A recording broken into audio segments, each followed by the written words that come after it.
the Bucs were gifted that first touchdown on a ridiculous roughing the Brady call. It's not roughing the passer anymore. It's still roughing the Brady call. Like you're not allowed to touch Tom Brady during a football game. We all understand that now. Hey everybody, what's up? Trey Wingo here. Welcome into another edition of the Chop Shop. Glad you're with us. Us being myself and my good friend and work wife for many years, and still is, I guess, Mark Schlereth. Right? Yeah, it still works. yeah. I'm still doing it. Yeah. What? Hey, 100%. So here's the deal, Sparky. We're never getting rid of the 7 seeds, but we should. But because resistance is futile. Like no one thought the Eagles were gonna beat the Bucs, and no one really expected the Steelers, outside of some hardcore yinzers, to have any issues taking down Patrick Mahomes. But it's the lay of the land, right? Money. It's 100% is about the money. You know what? You tuned in, I tuned in, all of America tuned in. Bottom line is, you just take the favorite and bet the house, and you're going to be good. Gambling money's up, everything's going well, man. I mean, you're right. The game's not real competitive, but for crying out loud, they ain't going anywhere. And I wouldn't be surprised to see them go to eight teams at some point, even it back out. The money, if the money's there, the money is money. And that's what we're sort of dealing with right now. So let's start with a couple of the blowouts. I don't think people have really fully processed what we saw Buffalo do to New England. That was the second best scoring defense in football. And they got every yard that they could have possibly have gotten. This was the first game in NFL history where a team did not punt, a team did not attempt a field goal, and a team did not turn it over on downs. Like every yard that was available to them, they got. And I felt like, for lack of a better term, this was like the entire city of Buffalo getting a high colonic enema. All the bad shit got out of them after 20 years of seeing Bill Belichick just rain on their parade. It was a epic cleansing for the ages, for the city, the fans, and a lot of those players. There's no question about it. And I'm telling you what, they're an easy team, Trey, to root for. They're an easy team to get behind, right? They just feel, the story feels great. And I tell you what, have you ever seen a dude, maybe Joe Burrow is in this lineup too, but a dude just embrace where he's at, like embrace that culture, embrace that city, embrace what they're all about. Josh Allen is Buffalo, man. He has just come in there and become Buffalo. And how about, by the way, you gotta love it too. How about Ryan Fitzmagic? Yes. How about by the way, still under contract with Washington, by the way, technically under contract. But he's a fan, man, and he sees Buffalo doing great things, and he's out there with his giant beard and his hairy chest. And he is, I mean, it was great, and it was a whole city's just entire, flip the bird to New England and to Bill Belichick. And I tell you what, it was cathartic, man. It felt good. You almost felt like a part of it. Like I was watching it going, this is good. And that offense, what they were able to do, especially the balance that they showed, I've always known under their system how good they are outside with Diggs and with Sanders and with what's the kid's name, Gabriel and Beasley. And, like they're really good out there, and they're great at churning first downs. But they got the run game going. I mean, they were a completely balanced offense, and like you said, no field goals, no punts, no turnover on downs. Did whatever they wanted. It was absolutely amazing. One thing I did love about it, we'll move on in just a second here, car alarm, is that Josh Allen admitted he was trying to throw away that first touchdown pass to Dawson Knox. He's like, I don't know why they were cheering. And then I saw that he had scored, and I was like, oh, okay. So I appreciated that honesty. But the other game that was the blowout, the other game, Mark, first of all, Pittsburgh couldn't have started better. They got 2 turnovers. They got a defensive touchdown, and they still had no chance to win the game. I mean, it couldn't have gone better. T.J. Watt's making plays left and right, and they find themselves down 14.5, and that was over. That throw on 3rd and 20 to Travis Kelce to put them up 21-7, it's like, are you kidding me? Are you kidding me? Right. You know what is amazing to me, and here's where Kansas City has it over every other team in the National Football League, and I mean this, every team. There is never a sense of panic. they can be down 14 or like they were in the playoffs a couple of years ago, down, 24? And it's 24. like, nah, yeah, We're good. not a big deal. Yeah, We'll we're be all all right. right. And Yeah. it never feels like for them, like most of the time you get down like that and you've got to change your game plan, right? You've got to, Yeah. we can't run it anymore. We can't do this anymore. They're not running it anyhow. Like they're Mhm. running it just enough to set up some of their play action stuff and some of their stuff on the goal line. And I'm telling you, they are by far the most creative team on the goal line. All the underhand passes, the shovel passes, all the stuff they do on the jet sweeps, and it's just amazing what they're able to accomplish on a down to down basis down there, and how often they score touchdowns. There's never a sense of panic. Down 14, we don't give a crap. We're better than Yeah. you. Well, not only that, Mark, but like I think this is important. Like we are all applauding Josh Allen's effort, right? It was an amazing football game. He threw for 5 touchdown passes, had 300 yards. Patrick Mahomes had 5 touchdown passes and threw for 400 yards. And I think we're getting to this point where if Patrick Mahomes doesn't do something we've never seen before every week, we're like, what's wrong with Patrick Mahomes? I want to go through a couple of lists here, okay? Again, he had 400 yards passing and 5 touchdown passes. Here's the entire list of quarterbacks in NFL history that have 2 games in their postseason resume where they have 400 passing yards and 5 touchdown passes. Kurt Warner did it twice. The Mad Bomber for the Oakland Raiders in the AFL, Darryl LaMonica, did it twice. And Patrick Mahomes has done it twice at the beginning of his career. Here's another one. Quarterbacks with 400 passing yards and 5 touchdown passes in a playoff game. Only 2 quarterbacks in NFL history have done that. That would be Ben Roethlisberger and Patrick Mahomes. Like, our expectations for Patrick Mahomes are so out of whack with what reality because he's just that good. And I hope people don't get this like, oh, well, of course he's supposed to do this. Patrick Mahomes. No, nobody's supposed to do this. And he does it all the time. Every single week, and every time he drops back and there's pressure, Trey, every time he's under duress and he starts to move, I, like everybody else in America, expect something spectacular to happen. And I catch myself all the time when he has an errant ball, a ball that just, I don't know, he short hops 4 yards short of the receiver he's trying to hit from a ridiculous arm angle and unbelievable body mechanics. And you're like, what the hell's wrong with him? You've just grown accustomed to seeing him make the sublime, the ridiculous, the things that just nobody can do, and he just makes them look routine. So when he doesn't make those plays, you're like, hey, man, there's something wrong with Patrick Mahomes. I'm with you 100%. I don't believe that we really give him the credit that he actually deserves at all. Yeah. He's just the guy's amazing. There was one play in the game where he was rolling to his right, and what do you never say? Never throw it back late across the field, across your body, and he hit Pringle in the like went right through Pringle's hands, and he dropped it. Like it, I'm glad you feel the same way because like our expectations for what we should see out of Patrick Mahomes are so out of whack going forward. I think you have to change. By the way, I think you have to change that. I think that's for the average human. Never roll to your right or your left and throw it back over the middle of the football field because bad things are going to happen to you unless you're Patrick Mahomes or Aaron Rodgers. Then you can do that. Everybody else is a no-no. Don't do it. I'll give Josh Allen like the bronze medal on that podium too. But yes, those two far and away ahead of everybody else. All right, and then there was Mark. I don't think there was a player with more pressure going into the Wildcard Weekend than Matthew Stafford, right? The Rams made this massive investment to bring him over, and he'd been very bipolar in the season. 41 touchdown passes, second only to Tom Brady. Good. 17 interceptions, tying a rookie for the league high. Threw 4 pick sixes. Nobody else threw more than 2. Threw 8 interceptions over the last few weeks of the season. Good Matthew Stafford showed up in a big way last night, and he was a very large reason why the Rams could do whatever they wanted offensively against the Cardinals. There is no question. And Matthew Stafford, and I've said this, and I've been talking about this for a while now. I go back to his Detroit days. I always thought he was an elite level quarterback.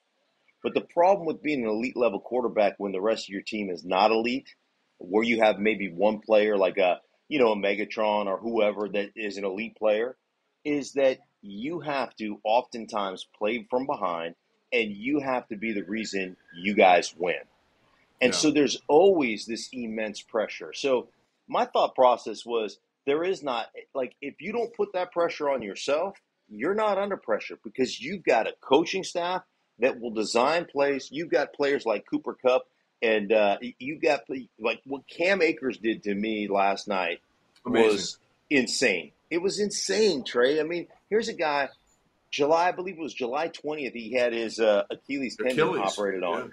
Yeah, that's a 12-month injury, and I've seen that so many times during the course of my career where guys just don't ever come back the same. It's a 12-month injury. He's back here in January, absolutely dispensing justice. I mean, the guy was phenomenal. Yeah. And so my thought process is, all of a sudden, you've got an elite-level defense with guys like Aaron Donald. You've got guys like Jalen Ramsey. You know, you've got really good players.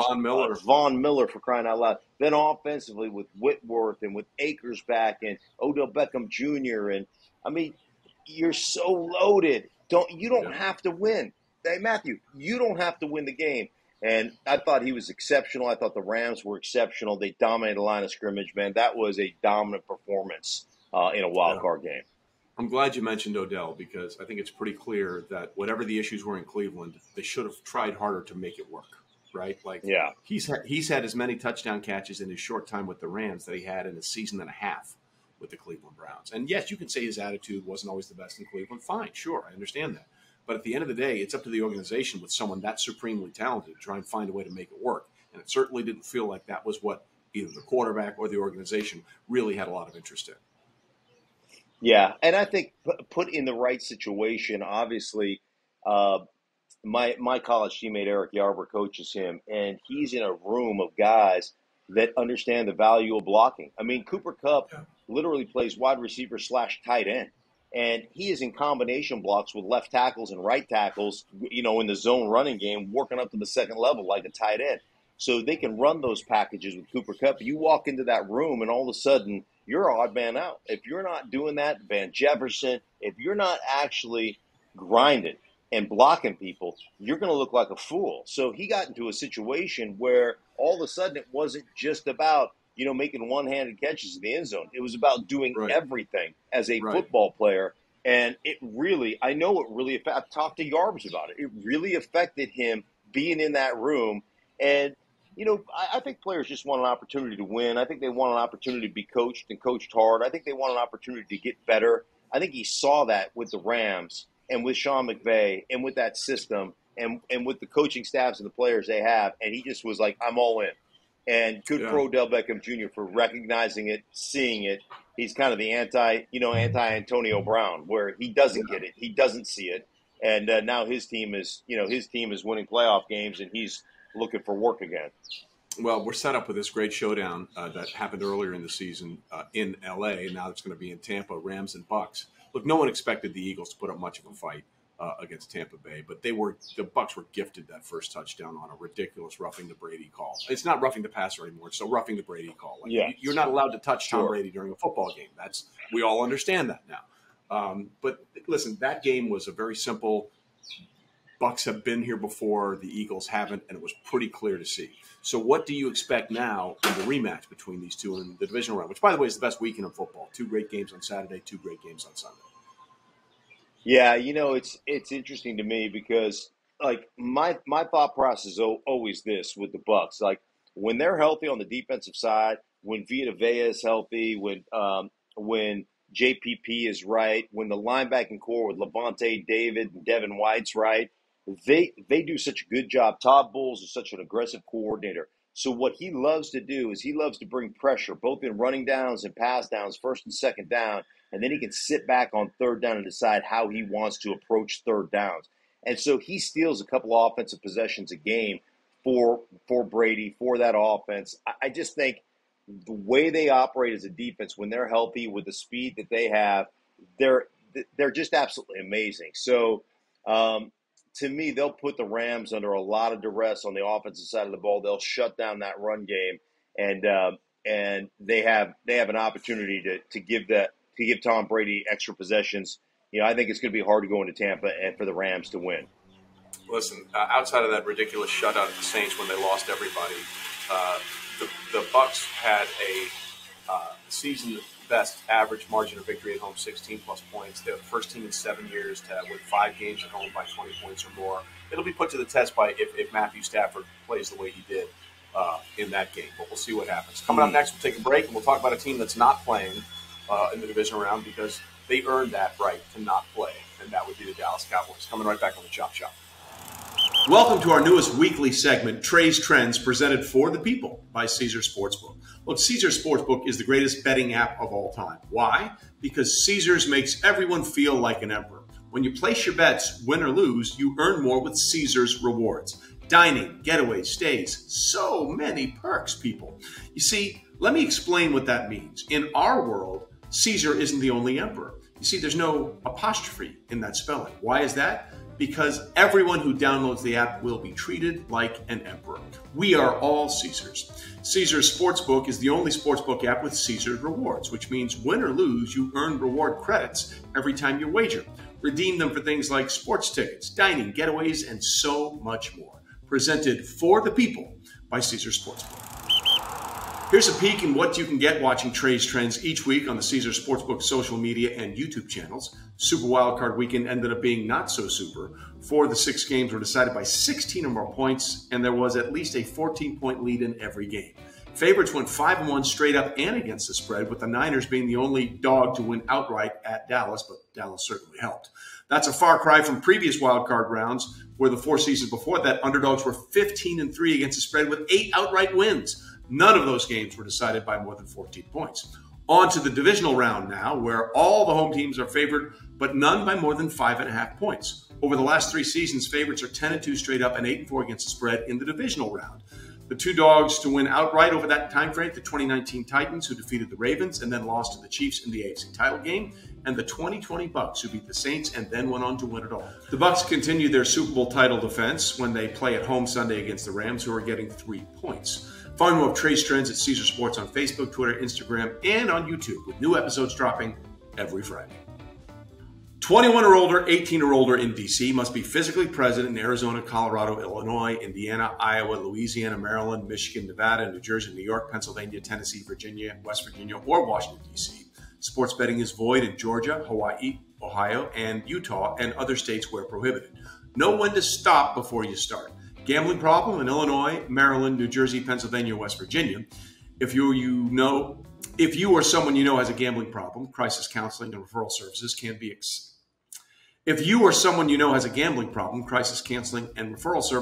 accessed by calling 1-800-GAMBLER. That's 1-800-426-2537. Or in West Virginia, visit 1-800-GAMBLER.net. Arizona, call 1-800-NEXT-STEP. Colorado, D.C., Nevada, call 1-800-522-4700. Indiana, call 1-800-9-WITH-IT. Iowa, call 1-800-BETS-OFF. Louisiana, call 1-877-770-STOP. In Michigan, call 1-800-270-7117. Tennessee, call or text TN Redline at 1-800-889-9789. Virginia, call 1-888-532-3500. Copyright 2002, Caesars Entertainment. Gambling problem in New York? Call 1-877-8-HOPE-NEW YORK or text HOPE New York 467-369. All right, back with you on the Chop Shop. Trey Wingo, Mark Schlereth. You know, the Dallas Cowboys are a very polarizing team. A lot of people love them, and because of that reason, a lot of people also hate them. So for the fan base that can't stand the Dallas Cowboys and the America's team and all that kind of stuff, the Cowboys gave them a gift for the ages in Wildcard Weekend. Because normally you want to see a team like that either lose in heartbreaking fashion or do something spectacularly wrong internally that causes them to lose. And the way the Cowboys lost to the 49ers, they did both. Yeah, you're 100% right. I mean, you look at the Dallas Cowboys, and it is one of those things. It's just like the Cowboys going cowboy. You know, they're going to make a mistake that's going to cost them a game down the stretch. And then you look at whether it's, hey, we don't have a timeout to challenge a fumble, or hey, we don't have, we have 14 seconds on the clock and we run a quarterback draw, which I'm okay with running a quarterback draw. Just understand how long things take, right? Understand the situation. Understand, hey, instead of getting 6 extra yards, get your ass down and get the ball spotted, right? Hand it to the referee and get the ball spotted so you can spike it, or have some type of 911 call that as soon as you go down, bam, hey, we're going 4 verts right now. We don't have time to line up. We get lined up and go, but the sense of urgency, it just didn't feel like with the Dallas Cowboys at the end of that game, like they were really situationally prepared as they should be. And ultimately it cost them a game. But that's nothing new, right? It's not significant to this game. It's significant to Mike McCarthy's entire tenure with the Dallas Cowboys. Let me ask you this, because we'll get to Kellen Moore in a second.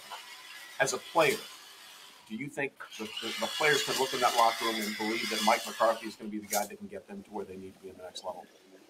I think there would be questions just based on, now again, I'm not in there every day, and so I'm not around. They may really like Mike McCarthy, but from a game management standpoint, which is his only thing, really. Good. It's the Right. only thing they really want him to do, because Dan Quinn does a great job on the defense, and Kellen Moore, for the most part, which we'll get into, does a nice job on the offensive side. Yeah, and then you look at the last couple of years in Green Bay with Aaron Rodgers. Then look what Aaron Rodgers, it looks like he's going to be, he won an MVP last year. He may win the MVP again this year. They've won 13-plus games, 3 straight seasons since Mike McCarthy left. It wasn't like they did a total roster revamp.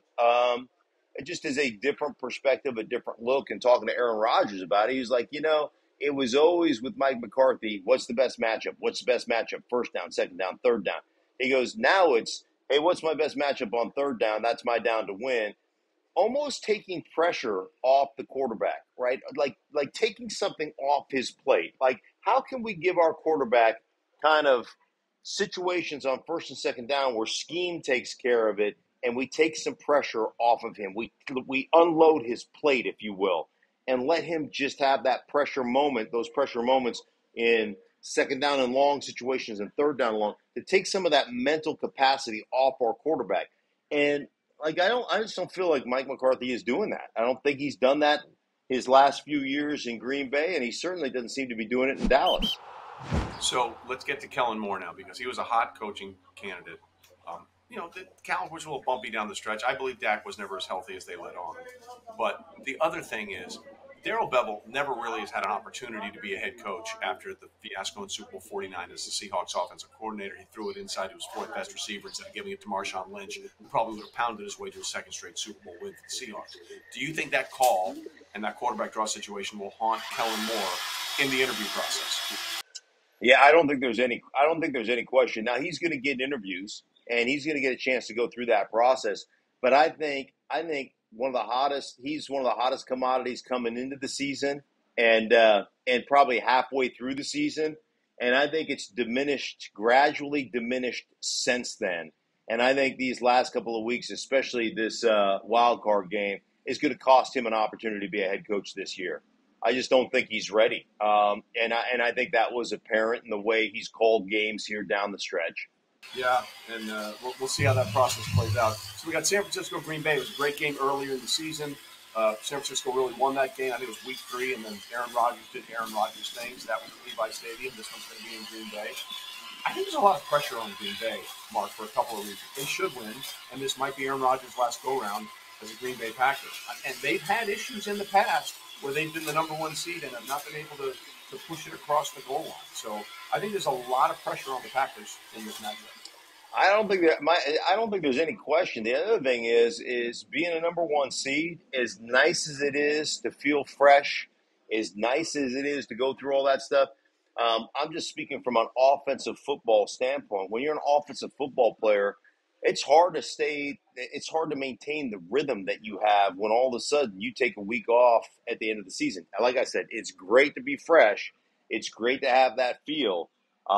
But a lot has to do with the way you practice, the way you prepare this week, and how you come out and play this thing early. And so it's one of those things that always kind of haunts you as an offensive football team.